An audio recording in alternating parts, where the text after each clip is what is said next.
Hello everyone, welcome to knowledge account. আমরা দেখবো 6 মে 2026 এর ইম্পর্টেন্ট কারেন্ট অ্যাফেয়ার্স, তার সাথে সাথে রিলেটেড স্ট্র্যাটেজিকে। 2026 সালে ইলাস্ট্রেটেড রিপোর্টিং অ্যান্ড কমেন্ট্রি বিভাগে কোন ভারতীয় সাংবাদিক পুলিৎজার পুরস্কার জিতেছেন? আনন্দ আর কে, সুপর্ণা শর্মা, এনারা জিতেছেন ইলাস্ট্রেটেড রিপোর্টিং অ্যান্ড কমেন্ট্রি ক্যাটাগরিতে 2026-এ পুলিৎজার পুরস্কার। 2026-এর 4 মে তারা এটা জিতেছে। আনন্দ আর কে, মুম্বাইয়ের ইনি একজন ভারতীয় ইলাস্ট্রেটর যিনি গ্রাফিক স্টোরি টেলিংয়ের জন্য পরিচিত। সুপর্ণা শর্মা দীর্ঘ 3 দশকের অভিজ্ঞতা সম্পন্ন একজন ভারতীয় ফ্রিল্যান্স ইনভেস্টিগেটিভ জার্নালিস্ট।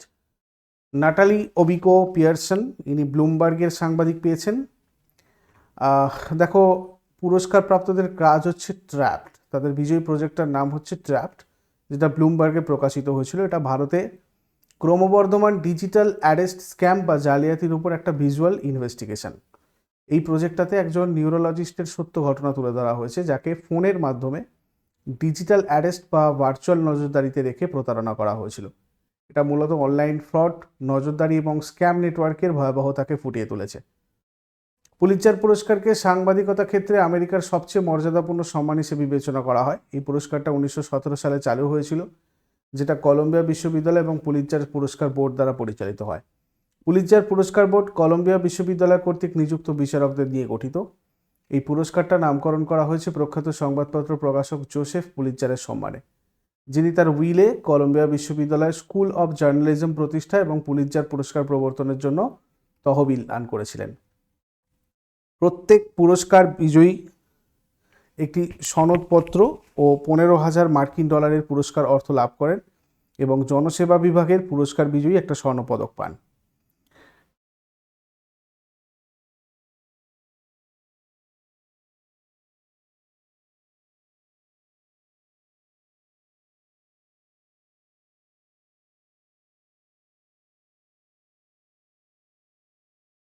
দু সালের মে মাসে আরবিআই এর নতুন ডেপুটি গভর্নর হিসেবে কে দায়িত্ব গ্রহণ করেছেন? রোহিত জৈন।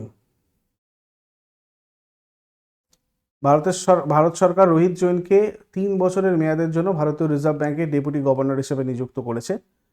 কাকে প্রতিস্থাপন করেছেন? টি রবিশঙ্করের স্থলাভিষিক্ত হয়েছেন তিনি, যার কার্যকাল সম্প্রতি শেষ হয়েছে। ডেপুটি গভর্নর হওয়ার আগে তিনি ডিসেম্বর 2020 থেকে আরবিআইয়ের এক্সিকিউটিভ ডিরেক্টর হিসেবে কর্মরত ছিলেন। Deputy governor Girishchandra Murmu, Swaminathan Janakiraman, Rohit Jain and ডাক্তার পুনম গুপ্তা।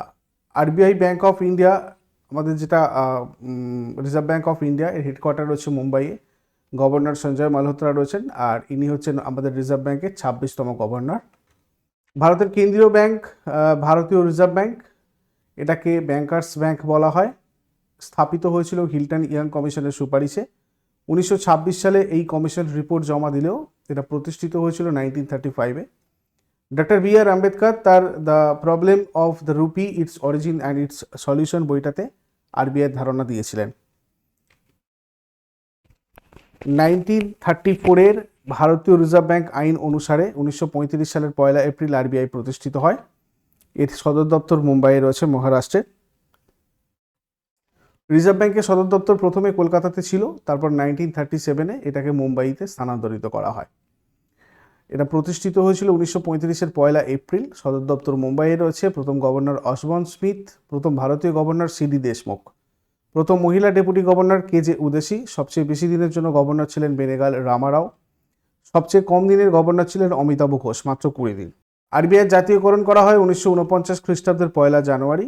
আরবিআইয়ের প্রতীকী বা এমব্লেম হচ্ছে চিতাবাঘ এবং পাম গাছ। প্রথমে আরবিআইয়ের লোগোতে সিংহের ছবি থাকলেও পরে সেটাকে বাঘের ছবি দিয়ে প্রতিস্থাপিত করা হয়, কারণ ভারতের জাতীয় পশু বাঘ। রিজার্ভ ব্যাংকের অফিসারদের ট্রেনিংয়ের জন্য 2টো কলেজ রয়েছে। চেন্নাইয়ে রিজার্ভ ব্যাংক স্টাফ কলেজ, পুনেতে কলেজ অফ এগ্রিকালচারাল ব্যাংকিং। ভারতের রিজার্ভ ব্যাংক আন্তর্জাতিক অর্থ ভাণ্ডারের একটা সদস্য। 1 টাকার নোট বাদে বাকি সমস্ত ভারতীয় নোটে রিজার্ভ ব্যাংকের গভর্নরের সই থাকে। এটা হচ্ছে গভর্নরের লিস্ট। এটা রেলওয়ে পরীক্ষাতে তোমাদের জিজ্ঞাসা করা হয়, বিশেষ করে মনমোহন সিং, 2021 বিমল জালানের কথা পড়েছিল D Subbarao, Shaktikanta Das, sir Osborne Smith প্রথম ছিলেন, আর সিডি দেশমুখ ইন্ডিয়ান ফার্স্ট ছিলেন গভর্নর। সম্প্রতি কোন রাজ্য সরকার গোবর থেকে আয় বৃদ্ধির লক্ষ্যে একটি নতুন নীতি অনুমোদন করেছে? উত্তরপ্রদেশ। উত্তরপ্রদেশ সরকার গ্রামীণ অর্থনীতিকে চাঙ্গা করতে এবং কৃষকদের আয় বাড়াতে গোবর ব্যবহারের উপর ভিত্তি করে একটা নতুন নীতিগত পদক্ষেপের অনুমোদন দিয়েছে।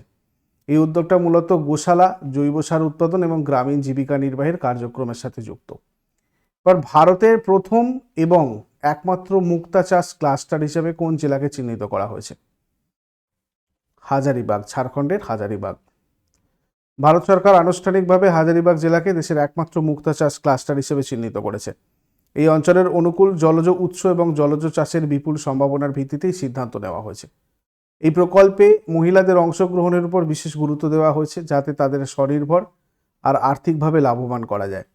এরপর 2026 সালের বিশ্ব হাঁপানি দিবসের থিম বা বিষয়বস্তু কি? Access to anti inflammatory inhalers for everyone with asthma. 5 May 2026 বিশ্বজুড়ে বিশ্ব হাঁপানি দিবস পালিত হচ্ছে, যার মূল উদ্দেশ্য হাঁপানি বা অ্যাজমা সম্পর্কে জনসচেতনতা বৃদ্ধি করা এবং আক্রান্ত রোগীদের জন্য উন্নত চিকিৎসার সুযোগ নিশ্চিত করা। এরপরে হান্টা ভাইরাস প্রধানত কোন প্রাণীর মাধ্যমে মানুষের শরীরে ছড়ায়? ইঁদুর। হান্টা ভাইরাস হচ্ছে একদল ভাইরাসের সমষ্টি, যেটা মূলত ইঁদুর জাতীয় প্রাণীদের মাধ্যমে ছড়ায়। যদিও মানুষের মধ্যে সংক্রমণ খুব সাধারণ নয়, তবে এটা প্রাণঘাতীও হতে পারে। কিভাবে ছড়ায়? মানুষ সাধারণত সংক্রামিত ইঁদুরের মূত্র, লালা বা বিষটার সরাসরি সংস্পর্শে এলে এই ভাইরাসে আক্রান্ত হয়। আবদ্ধ বা কম বাতাসে চলাচল করে এমন জায়গায় যদি সংক্রামিত ধূলিকণা বাতাসের সাথে মিশে থাকে, তবে সেই বাতাস প্রশ্বাসের মাধ্যমে শরীরে ঢুকে সংক্রমণ ঘটায়। ক্রুজ শিপের মতো বদ্ধ পরিবেশে ভাইরাসের উৎস খুঁজে বের করা কঠিন হয়, যেটা সংক্রমণের ঝুঁকি বাড়িয়ে দেয়। সংক্রমণের কয়েকদিনের মধ্যে এটা ফুসফুসে মারাত্মক জটিলতা তৈরি করে। দ্রুত চিকিৎসা না করলে শ্বাসযন্ত্রের স্থায়ী ক্ষতি বা মৃত্যুর কারণও হতে পারে। স্বাস্থ্য কর্তৃপক্ষ বর্তমানে বেশ কিছু পদক্ষেপ নেওয়ার পরামর্শ দিচ্ছে। এক হচ্ছে স্যানিটেশনকে আরও ডেভেলপ করতে হবে, নিয়মিত পরিষ্কার পরিচ্ছন্নতা বজায় রাখতে হবে, সেখানে পোকামাকড় আর ইঁদুর নিয়ন্ত্রণ করতে হবে। এরপরে 2026 থমাস কাপে ভারতীয় পুরুষ ব্যাডমিন্টন দল কোন পদক জিতেছে? ব্রোঞ্জ পদক জিতেছে 2026 থমাস কাপে ভারতীয় পুরুষ ব্যাডমিন্টন দল। সেমিফাইনালে ফ্রান্সের কাছে 0-3 ব্যবধানে হেরে ভারতের থমাস কাপ অভিযান শেষ হয়েছে এবং দল ব্রোঞ্জ পদক জিতেছে। লক্ষ্য সেনের চোটের কারণে ভারতীয় দল দুর্বল হয়ে পড়ে এবং এইচ.এস. প্রণয়, কিদাম্বি শ্রীকান্ত আর আয়ুষ শেঠি প্রত্যেকেই নিজ নিজ ম্যাচে পরাজিত হন। আর ফ্রান্স এই জয়ের মাধ্যমে প্রথমবারের মতো থমাস কাপের ফাইনালে উঠে ইতিহাস সৃষ্টি করেছে। এরপরে 2026 সালে ভারত আর কম্বোডিয়ার মধ্যে অনুষ্ঠিত যৌথ সামরিক মহড়াটার নাম কি? এটার নাম হচ্ছে সিনব্যাক্স 2। এটা ভারত আর কম্বোডিয়ার মধ্যে দ্বিপাক্ষিক সামরিক মহড়ার দ্বিতীয় সংস্করণ। এই মহড়াটা কম্বোডিয়ার কাম্পং স্পু প্রদেশে অনুষ্ঠিত হচ্ছে। 4 মে 2026 থেকে শুরু হওয়া এই অনুশীলনটা মোট 2 সপ্তাহ ধরে চলবে। বিশ্বব্যাপী বিবর্তিত চ্যালেঞ্জ মোকাবিলায় দুই দেশের সেনাবাহিনীর যৌথ অপারেশনাল সক্ষমতা এবং সামরিক সম্পর্ক আরও শক্তিশালী করার উদ্দেশ্যে। ভারতীয় সেনাবাহিনী মোট 120 জন সদস্য এতে অংশ নিচ্ছেন, যাদের মধ্যে মূলত মারাঠা লাইট ইনফ্যান্ট্রি রেজিমেন্টের একটা ব্যাটালিয়ন অন্তর্ভুক্ত রয়েছে। এরপর 2026 সালের মে মাসে ভারতের কোন স্থানে বিশ্বের বৃহত্তম জলের নিচের জাতীয় পতাকা উন্মোচন করা হয়েছে? এটা করা হচ্ছে রাধানগর বিচে, আন্দামান নিকোবরে। ঠিক আছে। ভারতের এই বিশাল তিরঙ্গা পতাকার পরিমাপ ছিল 60 × 40 মিটার। এই বিশাল অপারেশনটা সফল করতে 200 জনেরও বেশি প্রশিক্ষিত ডুবুরি এবং একাধিক সরকারি সংস্থা একসাথে কাজ করেছে। এই ইভেন্টে 3 জন স্কুল ছাত্র ফাতে জাহান সিং, লাবণ্য ইরা এবং রণবিজয় সিং অংশগ্রহণ করেছিল।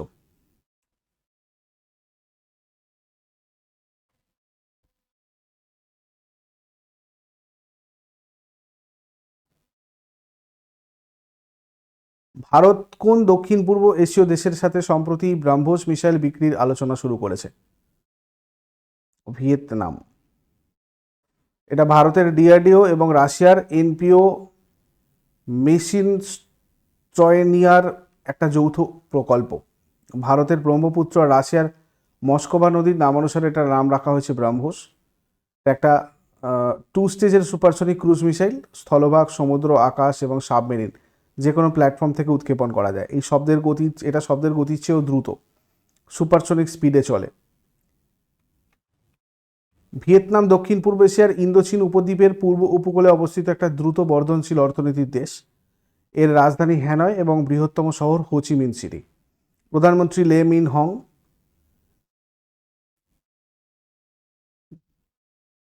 আগের দিনের হোমওয়ার্কগুলো দেখে নেব। ভারতের দক্ষিণতম বিন্দুর নাম ইন্দিরা পয়েন্ট। ভারতের কোন রাজ্য সব থেকে বেশি বনভূমি রয়েছে আয়তনের হিসাবে? এটা হয়ে যাবে মধ্যপ্রদেশ। আর আজকে তোমাদের জন্য একটা কোয়েশ্চেন ছিল, শিবসমুদ্রম জলপ্রপাত কাবেরী নদীর তীরে অবস্থিত। আজকে তোমাদের জন্য প্রশ্ন থাকবে, কোন নদীতে নাগার্জুন সাগর প্রজেক্ট রয়েছে? কোন রাজ্য ভেঙে ছত্তিশগড় রাজ্য গঠিত হয়েছে? আর ভারতের সবচেয়ে পুরাতন তৈলক্ষেত্র কোনটা? শেষকালে আমাকে কমেন্টে জানাও এগুলোর উত্তর। চট করে আগের দিনেরগুলো কুইক রিভিশন করে নেবো। যারা লাইভে রয়েছে অ্যান্সার করার চেষ্টা করো। 5 মে 2026 এর রিভিশন। 2026 সালের ওয়ার্ল্ড প্রেস ফ্রিডম ইন্ডেক্সে 180টা দেশের মধ্যে ভারতের স্থান কত? 157তম। 2026 সালের মে মাসে কোন উত্তর পূর্ব ভারতীয় রাজ্য রিয়েল টাইম দুর্যোগ ব্যবস্থাপনার জন্য খুয়ারেল অ্যাপ চালু করেছে? মিজোরাম। 3রা মে 2026 তারিখে উৎক্ষেপিত ভারতের বৃহত্তম বেসরকারি আর্থ অবজারভেশন স্যাটেলাইটটার নাম কি? মিশন দৃষ্টি। নীতি আয়োগের পূর্ণ সময়ের সদস্য হিসাবে নিযুক্ত হওয়া উত্তর পূর্ব ভারতের প্রথম ব্যক্তিকে? ডক্টর জোরাম আনিয়া।